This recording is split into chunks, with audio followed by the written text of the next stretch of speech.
Приветствую всех своих подписчиков. Сегодня сериал «Полный дом», 2004 год, режиссеры Пхё Мин Су, Пак Чхан Юль в ролях Сон Хи Гё и Рейн. Честно говоря, ни от Сон Хи Гё, ни от Рейна я не в восторге. Но что делать? Сериал дурацкий, но посмотреть один раз можно. Я его видела лет 15 назад. Сериал транслировали по телевизору. Все домохозяйки, школьницы, студентки, работающие тетки, все просто млели от этого сериала. Сюжет. Главную героиню развели лучшая подруга со своим парнем.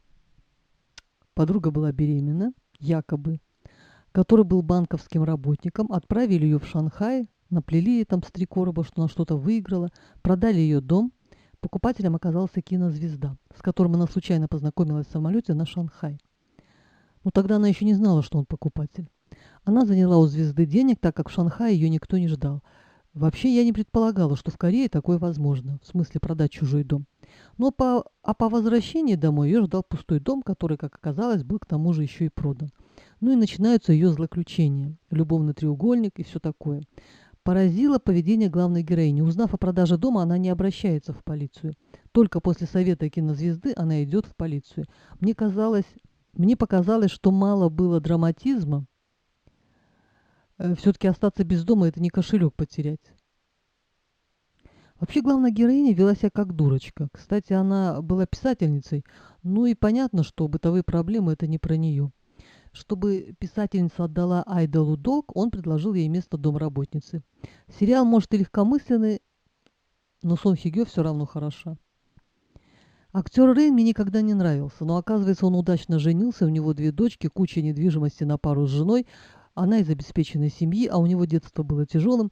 После финансовых проблем папа уехал в Латинскую Америку на заработки, а мама заболела и умерла.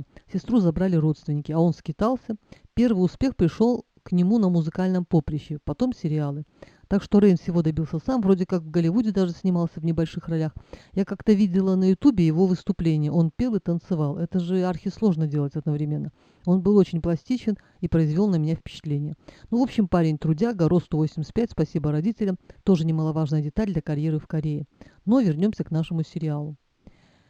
Ох уж эти разборки между супругами, кто что делает, кто кого кормит, кто больше устает, кто главный, слезы, сопли, ночные бдения. Понасмотришься, понаслушаешься и семьи не захочешь. И еще я обратила внимание на такие какие-то бытовые мелочи, как много корейцы пьют колу. И еще я обратила внимание, в доме остекление в пол, мойка на кухне смонтирована под столешницей, ролл-шторы, это 2004 год. А еще мне нравятся раздвижные двери. У нас захочешь такие двери, так это выльется в целую эпопею. И по деньгам в том числе.